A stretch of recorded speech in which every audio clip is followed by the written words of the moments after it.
This is Barry Zalma speaking for Claim School Incorporated's blog, Zalma on Insurance. Again, annoyingly, courts keep dealing with claims under the COVID-19 shutdown and hopes to get payment from insurers.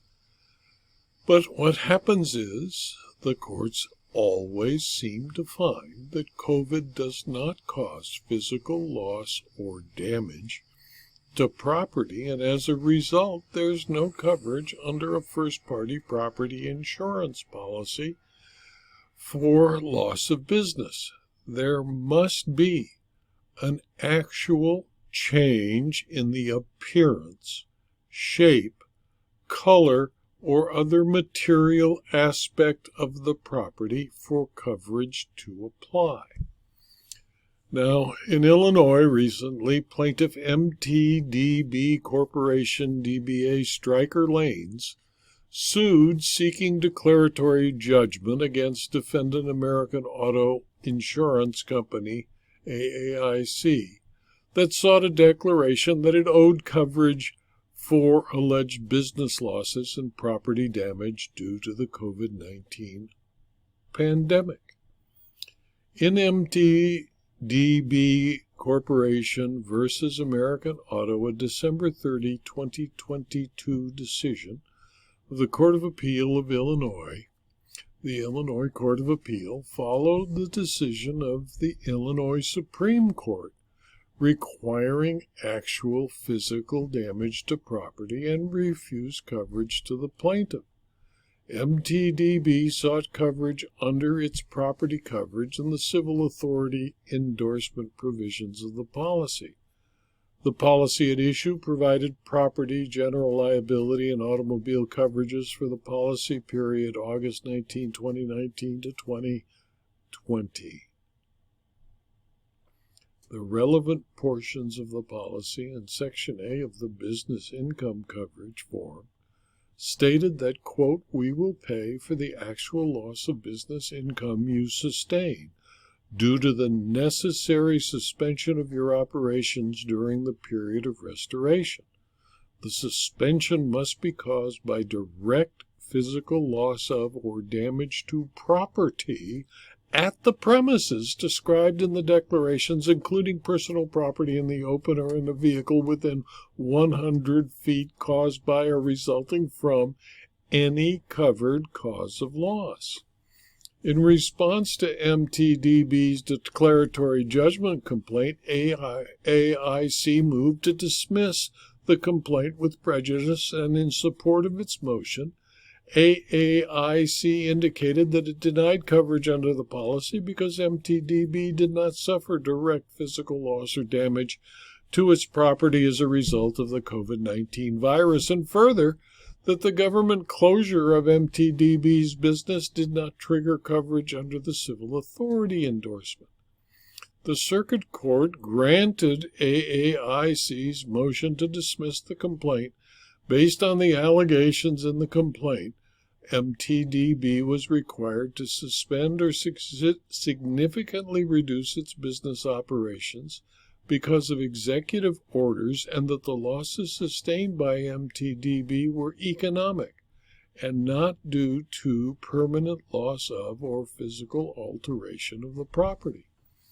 The Circuit Court relied on the Supreme Court's decision in Travelers Insurance Company versus Elger Manufacturing, a 2001 decision of the Illinois Supreme Court that held that the plain and ordinary meaning of physical injury is damage to tangible property that causes an alteration in appearance, shape, color, or other material dimension, and that MTDB had not alleged that the probable absence of COVID-19 in, on, or around the property caused any alteration in their property's appearance or any other material dimension. Since a motion to dismiss admits all well-pleaded facts and attacks the legal sufficiency of the complaint in ruling on a motion to dismiss, only those facts apparent from the face of the pleadings matters of which the court can take judicial notice and judicial admissions in the record may be considered. So when an insured sues its insurer over a denial of coverage, the existence of coverage is an essential element of the insured's case, and the insured has the burden of proving that his loss falls within the terms of the policy. Just because a term is undefined by the policy does not render it ambiguous. Where a term in an insurance policy is not defined, the court gives that term its plain, ordinary, and popular meaning. As the Court of Appeal concluded in earlier cases and as the Illinois Supreme Court directed, physical damages for purposes of interpreting direct physical loss or damage for insurance coverage, there must be an actual alteration in the appearance, shape, color, or other physical aspect of the property in order for there to be coverage under the policy. The Supreme Court was quite clear that under its plain and ordinary meaning, physical meant just that, pertaining to natural or material things. Accordingly, the Circuit Court did not err in reaching the conclusion it reached. The COVID-19 virus does not alter the appearance, shape, color, or other physical aspect of the property to trigger coverage under the policies at issue. Contamination by the virus can be remedied by routine cleaning or disinfecting of surfaces, and the error all without altering the appearance, shape, color, or other material aspect of the property. Therefore, COVID-19 could not constitute a physical alteration of the property so as to trigger coverage under the policy.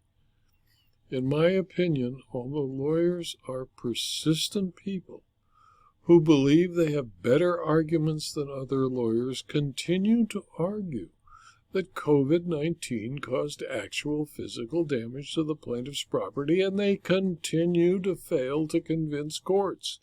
Even after the state's Supreme Court set the standard, they kept arguing. It just doesn't work. And soon, dealing with these suits will annoy the trial and appellate courts sufficiently to either refuse to hear the cases or sanction those who bring the suits. This will be, unless there's some change in the law, the last time I produce a blog post or video about COVID-19 property damage claims.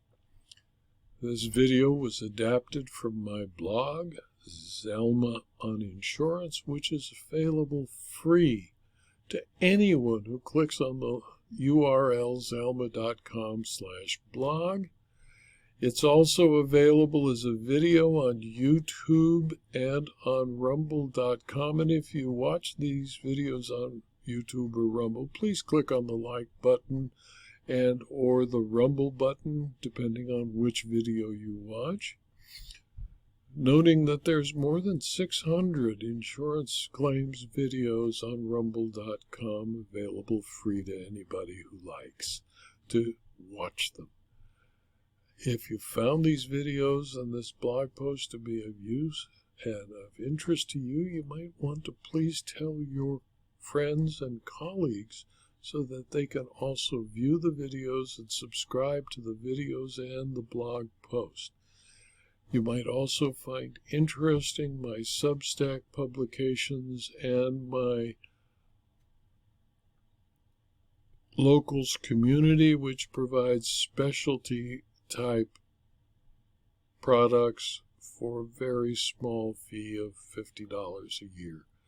Thank you for your attention.